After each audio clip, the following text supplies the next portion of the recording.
Judges 15. But after a while, during the time of wheat harvest, Samson visited his wife with a young goat. "I'm going to my wife in her room," he said, but her father would not let him enter. "I thought for sure you had utterly hated her," her father said. "So I gave her to your best man, her younger sister. Isn't she better than her? Please let her be yours instead." Then Samson said to them, "This time I am blameless from the Philistines when I do harm to them." So Samson went and caught 300 foxes and took torches, turned the foxes tail to tail, and put one torch between every two tails. Then he set fire to the torches and released them into the standing grain of the Philistines. Thus he burned up both the stacks and the standing grain, along with vineyards and olive trees. Then the Philistines asked, "Who did this?" They were told, "Samson's son-in-law of the Timnite, because he took his wife and gave her to his best man." So the Philistines came up and burnt her and her father with fire. Then Samson said to them, "Since you have acted like this, surely I will take revenge on you. After that I will quit." So he struck them leg upon thigh with a great slaughter. Then he went down and stayed in the cleft of the rock of Etam. Then the Philistines went up and camped in Judah and spread out in Lehi. The men of Judah asked, "Why have you marched against us?" They replied, "We have come to arrest Samson, to do to him as he did to us." Then 3,000 men of Judah went down to the cleft of the rock of Etam and said to Samson, "Don't you realize that the Philistines are ruling over us? So what is this that you have done to us?" He said to them, "As they did to me, so I have done to them." "We have come down to bind you," they said to him, "so that we may hand you over to the Philistines." So Samson said to them, "Swear to me that you yourselves won't kill me." "No, we won't kill you."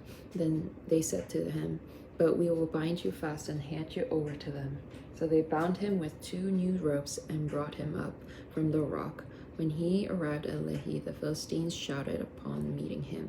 But the Ruach Adonai came mightily upon him, so that the ropes that were on his arms became like flax burned with fire, and his bonds melted off his wrists. Then he found a fresh jawbone of a donkey, reached out and took it, and killed 1,000 men with it. Then Samson said, "With a jawbone of a donkey, a heap, 2 heaps. With a jawbone of a donkey, I struck down 1,000 men." As soon as he had finished speaking, he threw the jawbone from his hand. Then he named the place Ramat-Lehi. Then he became very thirsty, so he called to Adonai and said, "You have granted this great deliverance by the hand of your servant. So now will I die of thirst and fall into the hand of the uncircumcised?" But God split the hollow place that is in Lehi, and water came out of it. When he drank, he regained his strength and revived. Therefore he called it En Hakkore, which is in Lehi to this day. Then he judged Israel in the days of the Philistines for 20 years. Chapter 16.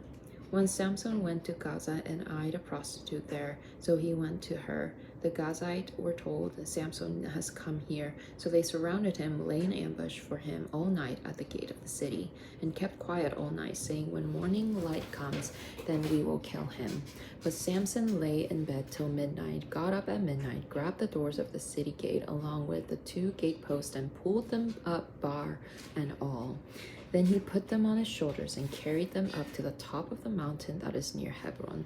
It came about afterward that he fell in love with a woman in the valley of Sorek, whose name was Delilah. So the Philistines' lords came up to her and said to her, "Coax him, see where his great strength comes from, and by what may overpower him, so we may bind him to subdue him. Then will each of us give you 1,100 pieces of silver." So Delilah said to Samson, "Tell me, please, where does your great strength come from? How could you be bound to subdue you?" Samson said to her, "If they bind me with 7 fresh cords that have never been dried, then I would be weak and be like any other man." So the Philistines' lords brought up to her 7 fresh cords that had never been dried, and she bound him with them, while an ambush was waiting in an inner room. "The Philistines are upon you, Samson," she said to him, but he broke the cords just as a strand of straw snaps when it touches fire. So his strength remained unknown. Delilah said to Samson, "Oh, you deceived me, you lied to me. Now tell me, please, how you can be bound." He told her, "If they only bind me with new ropes never used for work, then I will be weak and be like any other man." So Delilah took new ropes, tied him up with them, and said to him, "The Philistines are upon you, Samson." Yet while the ambush was waiting in the inner room, he snapped them from his arms like a thread. So Delilah said to Samson, "Up to now you've mocked me and told me lies. Tell me how you can be bound." He told her, "If you weave the 7 locks of my head with a web of a loom." So she pinned it with a pin and said to him, "The Philistines are upon you, Samson." But he awoke from his sleep and pulled away the pin of the loom and the web. "How can you say I love you," she said to him, "when your heart is not with me? This is 3 times you've deceived me and not told me where your great strength come from." Now it came about when she nagged him daily with her speeches and kept bothering him, his soul was annoyed to death. So he divulged to her all his heart and said to her, "No razor has ever been upon my head, for I have been a Nazarite to God from my mother's womb. If I am shaved, then my strength will go from me, and I will be weak and be like any other man." Now when Delilah realized that he had confided to her all his heart, she sent and called for the Philistines' lord, saying, "Come up this time, for he has told me all his heart." So the Philistines' lord came up to her and brought the silver in their hand. Then she made him sleep upon her knees, and she called for a man and had the 7 locks of his head shaved off. She even began to humiliate him while his strength departed from him. Then she said, "The Philistines are upon you, Samson." When he awoke from his sleep, he thought, "I'll go out as other times and shake myself off." He did not comprehend that Adonai had departed from him. Then the Philistines seized him and gouged out his eyes. They brought him down to Gaza and bound him with bronze chains and became a grinder in the prison. However, the hair of his head began to grow again after it was shaved off. Now the Philistines' lords gathered to offer a great sacrifice to Dagon, their god, and to celebrate, as they said, "Our God has given our enemy Samson into our hand." When the people saw him, they praised their God, as they said, "Our God has given into our hand our enemy and the destroyer of our country, who has slain many of us." Now it came about when their hearts were merry that they said, "Call for Samson, that he may amuse us." So they called for Samson from the prison, and he did make them laugh when they made him stand between the pillars. Then Samson said to the lad that held him by the hand, "Let me feel the pillars on which the temple rests, so I may lean on them." Now the temple was full of men and women. All the Philistines' lords were there, and about 3,000 men and women on the roof, looking on while Samson was amusing them. Then Samson called out to Adonai and said, "My Lord Adonai, please remember me and please strengthen me only this once, O God, so that I may this once take revenge on the Philistines for my 2 eyes." Then Samson grasped the 2 middle pillars on which the temple rested and leaned on them, one with his right hand and the other with his left. Then Samson said, "Let me die with the Philistines." He bent with all his might so that the temple fell on the lords and on all the people who were in it. So the dead whom he killed at his death were more than those whom he killed during his life. Then his kinsmen and all his father's household came down, lifted him, brought him up, and buried him between Zorah and Eshtaol in the tomb of his father Manoah, for he had judged Israel 20 years. Chapter 17. Now there was a man of the hill country of Ephraim, whose name was Micah. And he said to his mother, "The 1,100 pieces of silver that were taken from you, about which you uttered a curse, which you also repeated it in my ears, behold, the silver is with me, I took it." And his mother said, "Blessed be my son of Adonai." And he returned 1,100 pieces of silver to his mother. And his mother said, "I wholly dedicate the silver from my hand to Adonai, for my son to make a graven image and a molten image." Now therefore I will return it to you. So when he returned the silver to his mother took 200 pieces of silver and gave them to the silversmith, who made it into a graven image and a molten image. And they were kept in the house of Micah. Now the man Micah had a shrine of gods, and he made an ephod and household idols, and consecrated one of his sons to become his priest. In those days there was no king in Israel. Every man did what was right in his own eyes. Now there was a young man from Bethlehem of Judah, of the clan of Judah, who was a Levite, and he sojourned there. Then the man departed from the town from Bethlehem of Judah to sojourn wherever he could find a place. And as he journeyed, he arrived to the hill country of Ephraim, to the house of Micah. And Micah said to him, "Where do you come from?" And he replied to him, "I am a Levite from Bethlehem of Judah, and I am traveling to stay wherever I may find a place." So Micah said to him, "Stay with me and be a father and a priest to me, and I will give you 10 pieces of silver a year, and a suit of apparel, and your provision." So the Levite went in, and the Levite was content to stay with the man, and the young man became to him as one of his sons. So Micah consecrated the Levite, and the young man became his priest and lived in the house of Micah. Then Micah said, "Now I know that Adonai will be good to me, will do me good, seeing I have a Levite as my priest."